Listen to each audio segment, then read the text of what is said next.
Hi everyone, it's Lisa and Luna from Don't Run with Scissors, back with a retake. I had some comments on the video that I posted last night that the images were too far away, and I have to say I totally agree, and that was one of the issues why the video didn't get posted on a Tuesday per se, because I was trying to figure out how to zoom in and capture the images in a better light.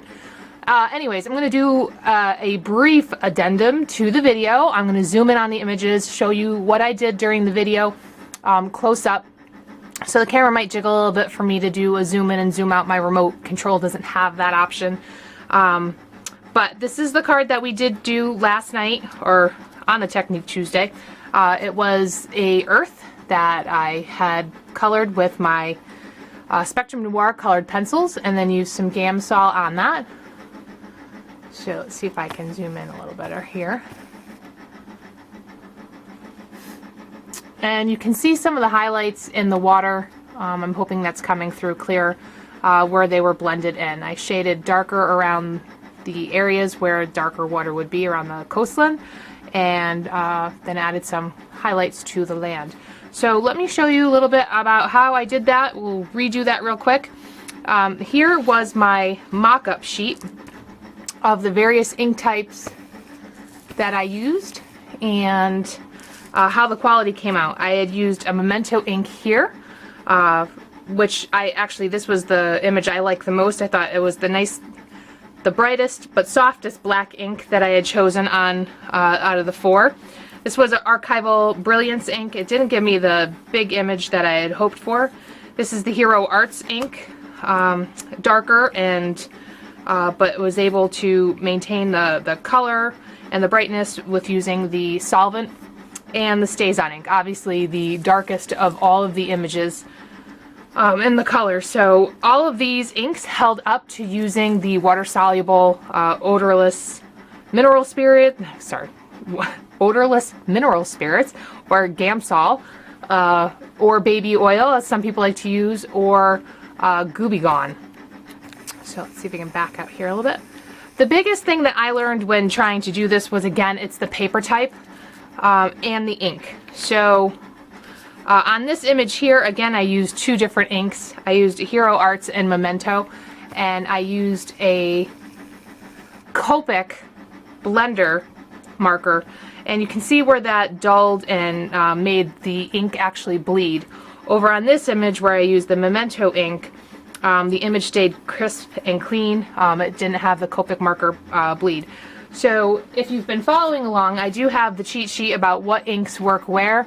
It is on my blog, and you can check that out. It will be very helpful for any of you that are trying to use this. You want to make sure you're using the right inks so that if you are using a liquid, your inks don't bleed.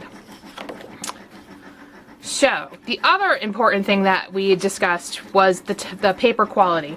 And I learned that that was the hardest part to making this work when I was preparing. I typically just use very cheap white cardstock paper, 65 pound, and never realized what a difference it made. I bought the Spectrum Noir paper when I started playing with their markers. I do love their markers. Again, at a fraction of the cost of the Copic markers. But this was 100 pounds. And so I said, well, is there really a difference? Well, when I started playing with the 65 pound paper, it was a huge difference. So I do want to show you that and how that worked and what I chose. So I actually stopped at Staples. People really enjoyed the 110 pound paper from Nina, or the Georgia Pacific. So this is a 110 pound sheet of cardstock that I did pick up at Staples. It was $16 for a ream for 500. So maybe that could be your stop if this is something you want to do and keep this on site. So for blending, I just wanted to show you where the difficulty was that I had, and then we'll do the stamping real quick. I picked the three colors. This is actually going to be my ocean colors. These Spectrum Noir colored pencils are fantastic. They're so nice and smooth. A fraction of the cost of the Prismacolor pencils. Okay, so I have my three here, and my little thing of gamsol, my blending stump. This still has blue on it from when we were playing, so I'm going to keep it there. So I'm going to do it first on the 65-pound paper. And it does have the color break up, but it doesn't do a great job. And I was very disappointed when I started doing it. I'm like, why aren't these colors dissolving the way that everybody else's does? It just made no sense. But then I found out it really was the paper quality. So you can see here that the lines really didn't clean themselves up very much and didn't blend. But when I moved to the heavier poundage, these colors just start morphing together and spreading out. And again, you're going to use small circles when you're doing this. Go back for the liquid as you need.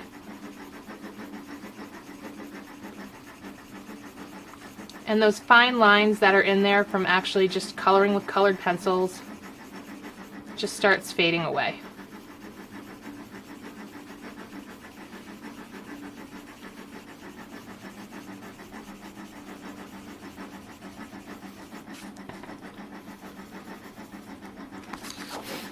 So that is a big difference compared to what was happening over here. The same colors, different paper poundage,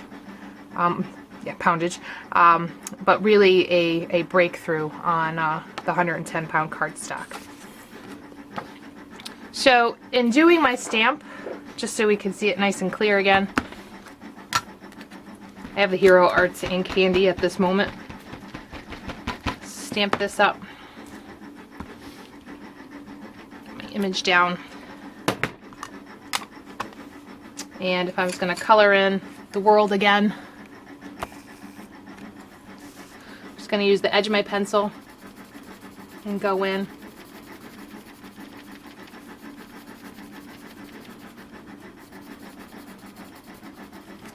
I'm going to take a darker color. I'm going to go up by the coastlines.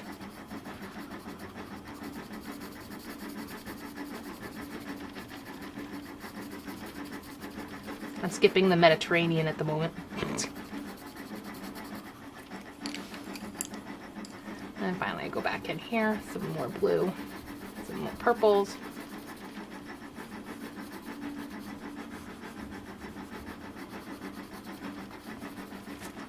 Now the image, I mean, for those of you that enjoy coloring with colored pencils, it's good enough. It's not so bad. But you can really add some dimension and depth when you start mixing these colors together. Again, using an ink that doesn't bleed when it does come in contact with a liquid. And this really just softens the areas and makes a nice complete image.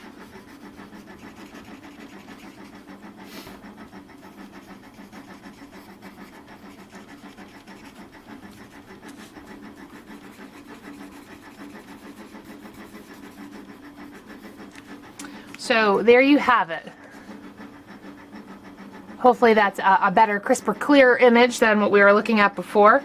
The final product here is all nice and blended gamsol. These are all Spectrum Noir colored pencils, and I did use the different ink pad than the Hero Arts, but I just wanted to show you up close what gamsol can do and how it does break down. Last night I had this cheat sheet here.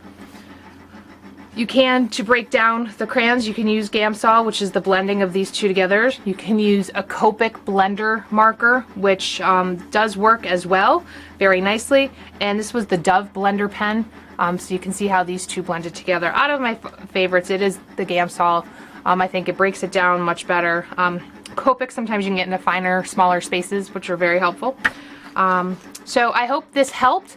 I'm sorry last night was a little far away, and we'll try to do better with the next one because it is watercolor color pencil time. So thanks for tuning in. Have a great day. Bye-bye.